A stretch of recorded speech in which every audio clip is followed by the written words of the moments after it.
bahas nanti adalah koordinat bumi dan proyeksi bumi ya. Untuk pertemuan kemarin sudah dibuat ya untuk praktikumnya. Itu saya ambilkan dari video yang sudah saya rekamkan ya untuk kemarin ya, untuk yang dulu. Jadi kemarin kalian membuat apa namanya praktikum data spasial ya. Ada apa namanya untuk titik, garis maupun poligon itu sudah saya terangkan sebelumnya ya. Jadi kalian tinggal sesuaikan saja. Tentunya sudah pernah saya terangkan, tentunya sudah paham ya. Dan juga itu sangatlah sederhana, saya kira semuanya bisa ya. Semisal ada yang bermasalah, silahkan hubungi saya ya, ke kontak saya, tidak apa-apa. Nah, untuk hari ini kita membahas mengenai koordinat bumi dan proyeksi. Untuk praktikumnya nanti berarti setelah UTS ya, karena ini pertemuan ketujuh. Jadi untuk besok, minggu besok itu hari tenang ya. Besoknya baru UTS, barulah pertemuan selanjutnya kita adakan untuk praktikum daripada koordinat bumi tersebut ya, atau proyeksi ya. Jadi seperti itu ya. Jadi hari ini teorinya terlebih dahulu. Untuk materi sudah saya share di Classroom, silahkan bisa dipelajari ya, karena ini slide-nya banyak sekali, mungkin tidak saya jelaskan semua ya. Karena kalau saya jelaskan mungkin tidak selesai dalam waktu cepat ya. Jadi nanti kalian dimohon untuk belajar ya, atau mempelajari untuk materi hari ini yang sudah saya share di forum kita, yaitu Classroom. Seperti itu ya. Oke, bisa kita mulai ya. Geographic Information System ya, atau GIS. Nah, untuk tujuannya adalah nanti bisa mengetahui konsep geografi, sistem koordinat bumi itu seperti apa, proyeksi bumi itu seperti apa, yang akan kita pelajari.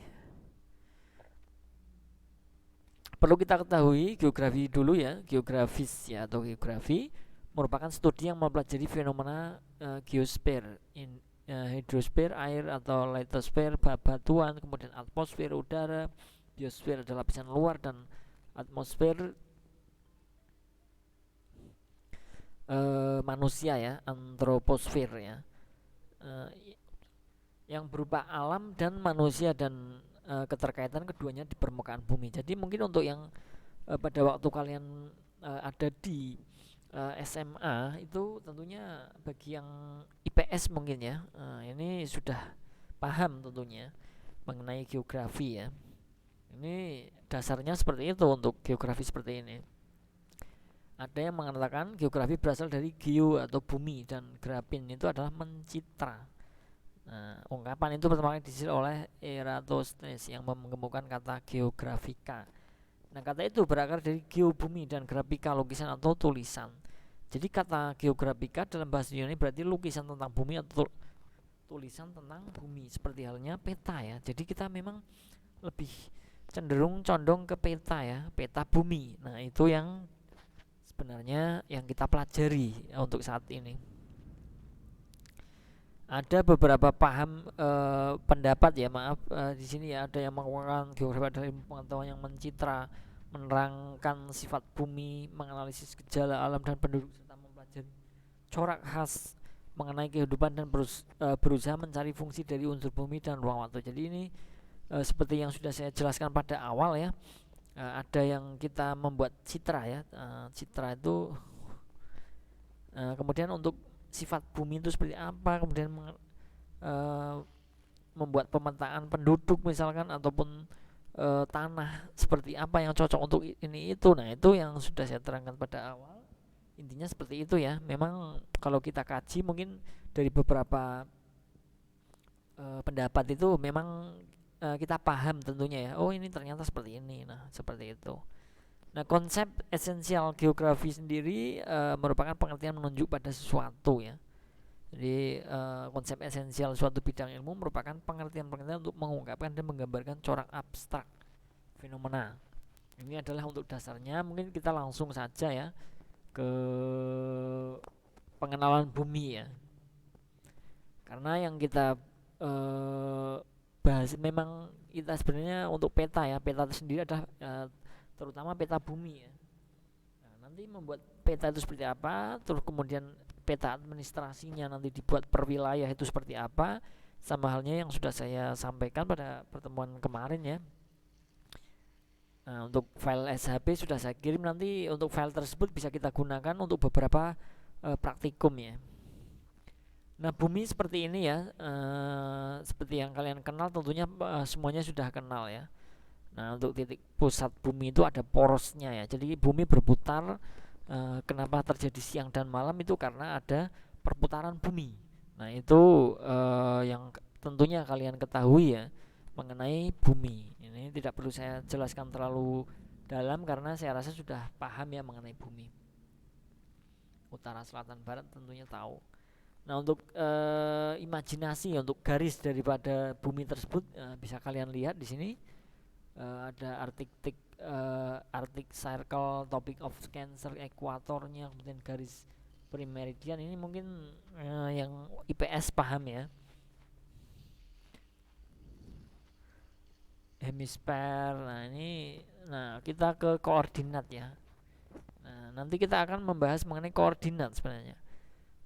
Pada saat kita membuat sebuah project untuk mengetahui koordinat wilayah tertentu itu seperti kemarin bahan sudah saya berikan, yaitu file SHP daripada untuk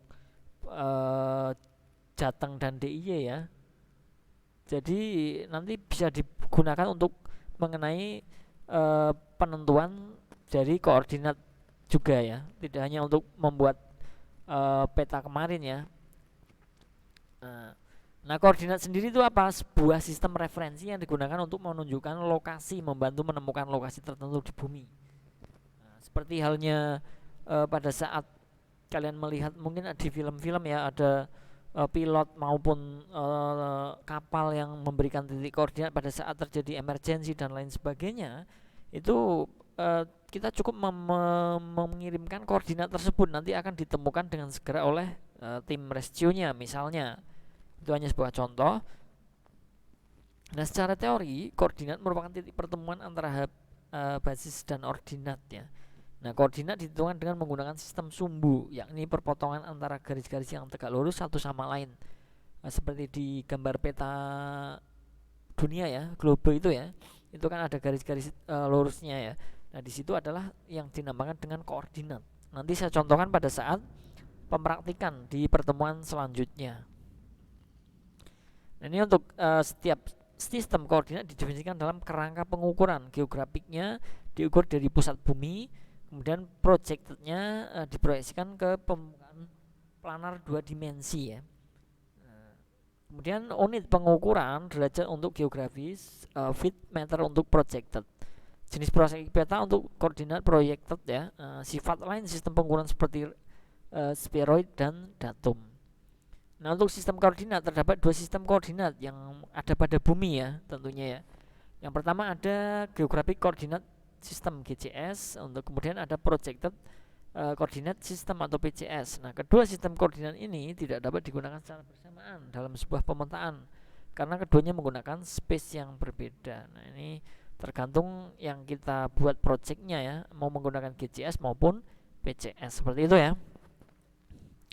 Nah, untuk perbandingan 2 sistem koordinat misalnya ada GCS seperti ini kira-kira ya. Nanti bisa dipahami masing-masing. Bisa kalian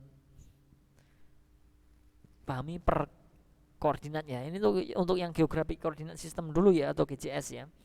Nah, definisinya GCS mendefinisikan lokasi di bumi dengan menggunakan permukaan 3 dimensi bumi yang diukur dengan latitude dan longitude.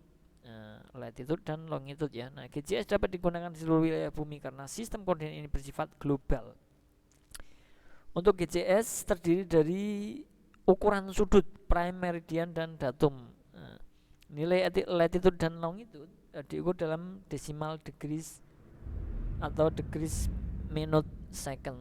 Waduh, mohon maaf di sini hujan ya, mungkin terdengar di situ.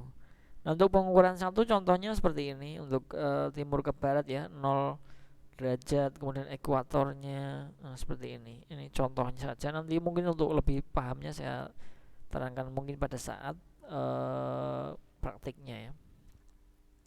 Ini bisa kalian pelajari untuk pengukuran datum, kemudian datum transformasi 2-nya seperti apa. Ini bisa kalian pahami saja ya, tidak perlu hafal ya. Nah, ini untuk kemarin WGS-nya kita menggunakan 84 ya. Untuk negara kita nanti kalian setting untuk di quantum GIS-nya kita menggunakan WGS 84. Jangan untuk yang lain karena nanti takutnya untuk proyeksi ataupun apa namanya, sebentar, itu nanti takutnya salah ya. Kenapa? Tidak akurat karena di negara kita khususnya kita itu memang kita menggunakan WGS-nya yaitu 84. Jadi agar tidak salah untuk koordinatnya. Untuk kemudian yang kedua adalah projected coordinate system PCS. Nah, bedanya seperti apa nanti bisa kalian pahami. Berbeda dengan GCS yang 3 dimensi, PCS ini kan sebuah bidang datar 2 dimensi ya. Bedanya untuk PCS itu lebih ke 2 dimensi dengan koordinat X dan Y pada sebuah grid GIS ya. Seperti halnya kalian membuat sebuah apa namanya daftar ya, daftar untuk data misalkan. Nah, nilai koordinat X dan Y diukur dalam meter atau feet nantinya pada saat pengukuran menggunakan PCS. Untuk pengukurannya, nah seperti ini ya, X sama Y ya, berarti ya menggunakan notasi pada titik asal adalah X0, Y0. Nah, itu pada saat standarnya, nanti sesuaikan saja. Nah, ini pengukuran-pengukuran silahkan kalian pelajari. Nah, keuntungan PCS apa dibanding GCS mungkin ya. Nah, keuntungan menggunakan PCS, pengukuran panjang sudut luas atau lebih teliti daripada menggunakan GCS. Nah, PCS pada umumnya digunakan untuk membuat peta yang akan dicetak. Nah, seperti peta administrasi misalnya itu kan sudah berbentuk seperti datar ya. Nah, beda dengan untuk GCS itu lebih ke koordinat garis sumbu derajat ya. Jadi mungkin kalau untuk dicetak itu memang lebih ke PCS saja ya. Nah, contoh dari PCS yang sering digunakan dalam Universal Transverse Mercator atau UTM, misalkan contoh untuk daerah Salatiga, Kendal, Semarang dan lain sebagainya, kita menggunakan WGS. Misalnya untuk Salatiga sendiri adalah WGS 84 UTM zona 49S. Nah, ini sesuai nanti ada sebenarnya untuk ini otomatis ya nanti. Untuk Salatiga itu berapa untuk UTM zonanya. Kalau WGS-nya kita menggunakan 84 untuk wilayah Indonesia ya, tapi untuk UTM-nya itu masing-masing biasanya. Untuk proyeksi peta, PCS tidak pernah terlepas dari proyeksi peta karena PCS adalah sistem koordinat peta yang terproyeksi. Mengenal proyeksi sendiri untuk memahami PCS kita akan melihat sedikit mengenai proyeksi bumi pada bidang datar. Nah, seperti ini untuk konik, silindrik, pada beberapa jenis proyeksi utama ya. Universal Transfer. Nah, ini nanti bisa kalian pelajari semua ya, zona UTM-nya untuk wilayah kita misalkan di Indonesia ini mana ini? Ini ya. Jadi kota misalkan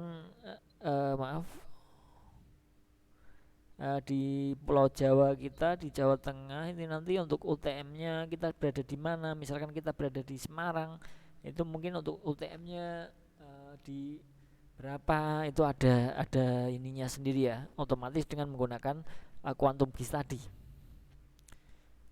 Sistem UTM membagi permukaan bumi antara 84 derajat N dan 18 derajat S menjadi 60 zona ya. Masing-masing 6 derajat bujur lebar dan berpusat di atas meridian bujur. Nah, ini bisa kalian pelajari nanti zona UTM Indonesia sendiri di sini ya. Bisa kita lihat untuk Pulau Jawa, Jawa Tengah itu lebih ke 49 ya UTM-nya ya. Untuk WGS-nya tetap 84. Nah, untuk penutup perbandingan sistem proyeksi ada geographic coordinate sheet GCS dan PCS bisa dilihat ya, bidang shape-nya oval 3D, kemudian untuk yang PCS sendiri adalah 2D ya. Unitnya longitude dan longitude, kemudian untuk unit daripada PCS sendiri adalah X dan Y. Kemudian satuannya derajat, di dalam PCN itu sudah ada menggunakan meter ya, karena dia berupa datar. Nanti pada saat kalian mau cetak itu sudah bisa sesuai dengan ukuran. Nah, untuk kelebihan menentukan lokasi secara tepat untuk yang GCS, kemudian untuk melakukan pengukuran. Jadi bedanya antara GCS dan PCS itu, untuk kelebihannya adalah menentukan lokasi secara tepat, sedangkan untuk PCS itu pengukurannya secara tepat. Karena ya ini tergantung saat kita membutuhkan untuk menentukan lokasi, berarti kita gunakan GCS. Nah, pada saat kita pengukuran misalkan sebidang tanah ataupun sebidang pulau itu melakukan pengukuran secara tepat, nah kita menggunakan yang PCS. Nah, transformasinya menggunakan datum untuk yang GCS, kemudian untuk yang PCS itu menggunakan proyeksi. Seperti itu kira-kira ya. Nah, ini ada referensi dan lain sebagainya. Mungkin kalau kalian mau mengembangkan untuk bahan dari saya, silahkan ya, silahkan dipelajari kembali. Nah, untuk info mengenai minggu depan hari tenang, berarti kita libur ya. Setelah itu baru kita adakan ujian tengah semester. Jadi di ujian nanti saya minta untuk tugas kemarin untuk mendigit itu bisa dikumpulkan di dalam classroom. Nanti saya buatkan folder sendiri. Jadi ada folder pengumpulan UTS dan juga ada folder tugas atau latihan. Nah, itu dikumpulkan untuk mendigit kemarin ya. Kemudian untuk UTS-nya kita masih bersifat online dan saya berikan tidak susah ya. Saya berikan beberapa soal, saya live streaming ataupun rekamkan nanti ada 10 soal mungkin, dan itu bersifat open book. Silahkan ya, tapi dengan catatan ada batas waktunya. Jadi kalian tetap belajar walaupun boleh buka catatan, itu harus tetap belajar karena waktu yang saya berikan mungkin tidak cukup untuk pada saat kalian tidak belajar kemudian mencari-cari untuk yang bab mana untuk soal ini. Nah, itu akan kelamaan. Kalau kalian tetap belajar, nah itu nanti akan tentunya memudahkan kalian dalam menjawab pertanyaan-pertanyaan yang saya berikan di live-nya ya. Seperti itu kira-kira untuk info mengenai untuk UTS nanti ya.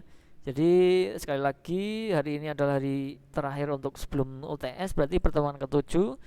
Untuk minggu depan berarti kita libur, ada hari tenang, kemudian minggu depannya baru kita adakan ujian tengah semester atau UTS. Seperti itu untuk pempraktikan mengenai koordinat bumi ataupun proyeksi nanti saya berikan pada pertemuan setelah UTS. Seperti itu ya.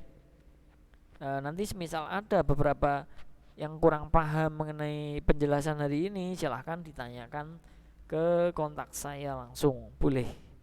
Jadi jangan sungkan-sungkan. Kalau memang tidak paham ya tidak apa-apa, silahkan untuk konfirmasi ke saya. Oke, seperti itu saja yang bisa saya sampaikan mengenai proyeksi dan koordinat bumi. Nanti bisa kalian pelajari, bahan sudah saya share di classroom, silahkan diambil. Untuk mengenai info UTS saya rasa sudah paham, tidak perlu saya ulang kembali ya. Nanti semisal ada yang perlu dipertanyakan ke saya lagi. Oke, seperti itu saja untuk hari ini. Terima kasih kepada teman-teman semua yang sudah hadir dalam perkuliahan hari ini.